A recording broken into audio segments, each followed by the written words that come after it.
ক্রোধ নাই, হত্যা হত্যা হত্যা, কেবল হত্যা।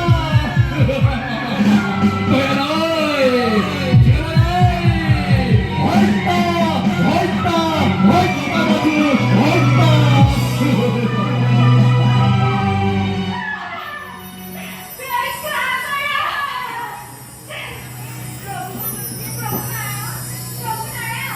ঠিক আছে দেবী, তোমার ইচ্ছাই পূরণ হোক।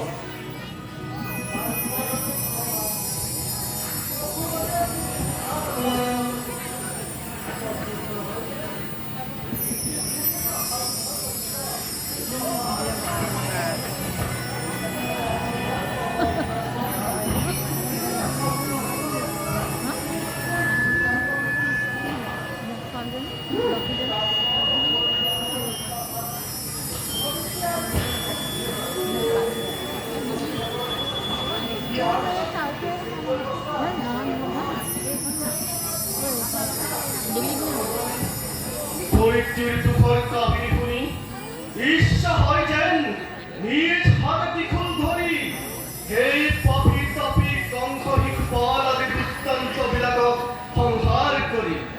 কিন্তু উধর জ্বলন্ত গলিলৈ সংসাৰৰ প্ৰতীক ৰুদ্ৰ আজি বিষ্ণুৰ সন্মুখত নিস্তেজ নিস্তব্ধ। অভিমান ত্যাগ কৰা দুৰ্গ, তুমি মই অভিন্ন হৃদয়, তেনে কিয় কৰা অভিমান? খুব মাৰ্জনা কৰিছ ধৰণীৰ দুখৰ কাহিনী শুনি সংসাৰৰ প্ৰতিমূৰ্তি হৈ কেনেকৈ সহ্য কৰোঁ মই। আদেশ কৰক প্ৰভু, এই মুহূৰ্তত গৈ পাপীসকলক নিৰ্মূল কৰি ধৰণীৰ দুখ মোচন কৰোঁ।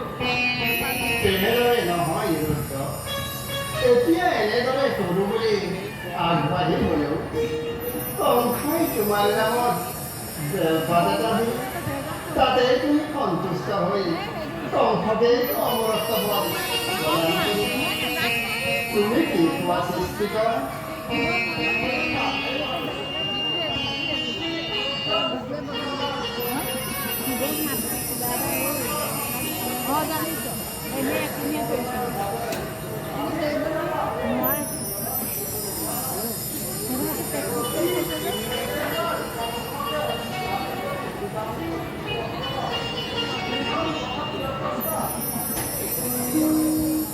মূলবোধে প্ৰভু, আপুনি এক নতুন অৱতাৰ ধৰি বংশ আদি অত্যাচাৰীসকলক নিধন কৰাই ভাল পাব।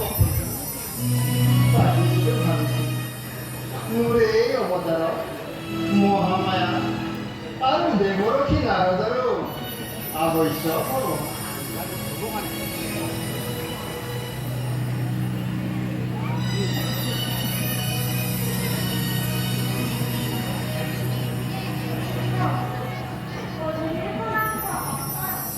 কোন? মহামায়া, তুমি উপযুক্ত সময়তে উপস্থিত হলাই।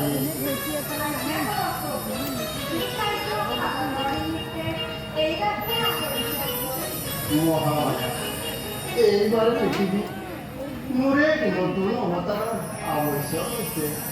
সেই অৱতাৰত তুমি মোক সহায় কৰিব লাগিব। প্ৰথমতে তুমি মধ্যলৈ গৈ গোকুলৰ ৰজা নন্দগৃহত দিগম্বৰৰূপে জন্মগ্ৰহণ কৰিব লাগিব।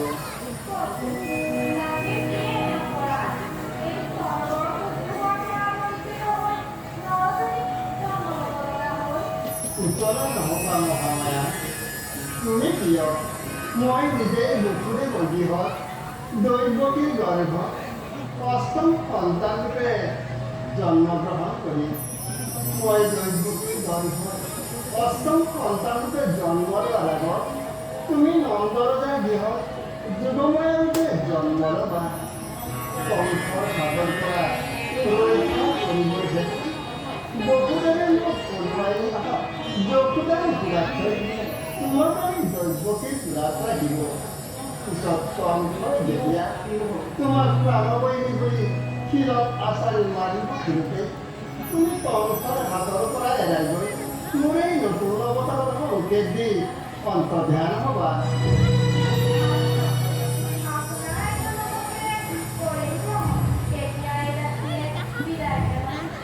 যোৱা মহামায়া নিজ কৰ্তব্য বহুৱা গৈ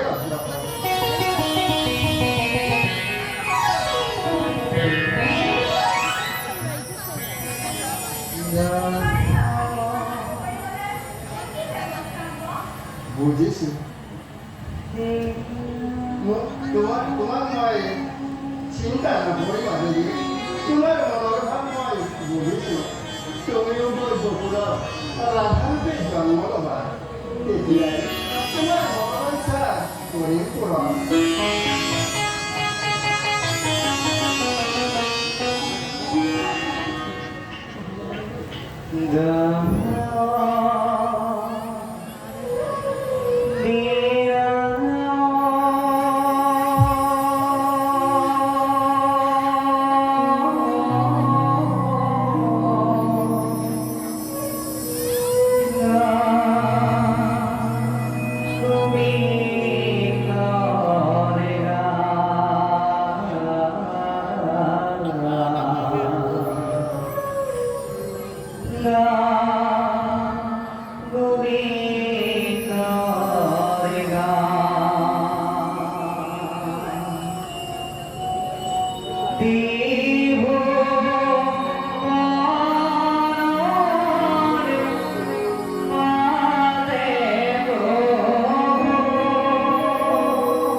আদি ব্ৰহ্মা বিষ্ণু ৰুদ্ৰ এই তিনিও মূৰ্তিকে একেলগে দেখিবলৈ পাই এই দাসৰ নয়ন জোৰ কৰিলে।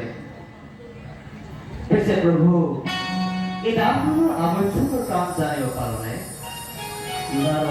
প্ৰভু তুমি সকলো জানিও যেতিয়া শুনিবলৈ ইচ্ছা কৰিছা, তেন্তে কওঁ শুনা।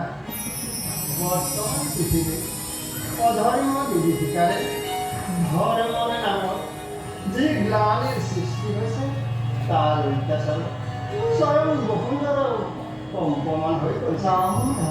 আৰু তেওঁক ৰক্ষা কৰিবৰ কাৰণে মোৰ এক নতুন অৱতাৰৰ আৱশ্যক হৈছে। গতিকে তুমি অতি সোনকালে মৰ্তন লৈ গৈ তোমাৰ কাম আৰম্ভ কৰিব লাগে নাৰদ। প্ৰভু যিদৰে জগতৰ সৰ্বজ্ঞ সৰ্বশক্তিমান, সেইটোৰ বাবে কেৱল এনে মহান সমস্যাৰ উদ্ভৱ হ'ল, যাৰ বাবে ক্ষুদ্ৰমতী নাৰদৰ আৱশ্যক।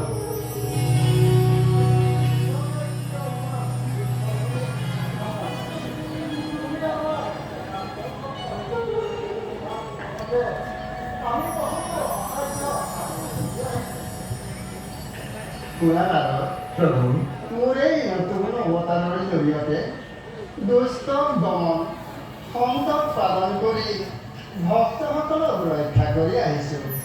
কংস, জৰাসন্ধ, শিশুপাল আদি মন গৌৰৱী ক্ষেত্ৰীয়সকলৰে অত্যাচাৰত পৃথিৱীৰ পৰা সত্য ক্ষমা দয়া আদি মহৎ গুণবোৰে লুপ্ত হৈ গৈছে।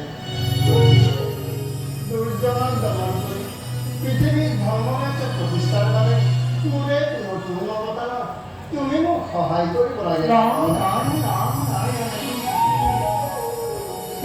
প্ৰভু দাসনবাক এই ভাৰতে আপোনাৰ এই নতুন অৱতাৰ কিদৰে কৰিব সহায় শুনা প্ৰভু মই দাসৰে যুগত কংসৰ ভংগী দৈৱকীৰ গৰ্ভ অষ্টম সন্তান ৰূপে জন্মগ্ৰহণ কৰি এই অষ্টম সন্তানে মোৰ কংসৰ প্ৰাণবলী অষ্টম সন্তান প্ৰাণবলী বুলি কংসই দৈৱকীৰ পৰা জানিব পাৰি মোক শিলত আচাৰি মাৰিব খুজিব। কৰিব তাৰ উপায় শুনাৰ প্ৰভু কংসৰ হাতৰ পৰা ৰক্ষা কৰিব হেতু বসুদেৱে মোক পলুৱাই দি যশোদাৰ কোলাত ধৰি যুগমৰাক আমি দৈৱকীৰ কোলাত ৰাখিব। পিছত কংসৰ যেতিয়া প্ৰাণবলী বুলি শিলত আচাৰি মাৰিব খোজোতে যুগমৰাই কংসৰ হাতৰ পৰা এৰাই গৈ মোৰে নতুন অৱতাৰ